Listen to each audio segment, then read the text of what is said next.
আসসালামু আলাইকুম আমার দাদা ভাইগুলো। তো বলো সবাই কেমন আছো? আশা করি ভালো আছো। এখন এই যে মাসটা রমজান মাস, তো আজকে 10টা রোজা হলো। তো 10টা রোজা রাখলাম, তো ইনশাল্লাহ খুব ভালো লাগছে। তোমাদেরকেও বলছি সবাই রোজা রাখবে, দেখবে সবাই ভালো লাগবে ইনশাল্লাহ।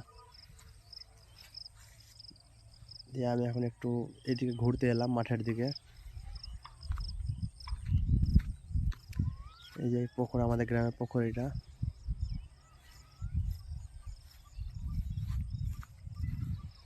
এই দেখো পুরো সিন একদম।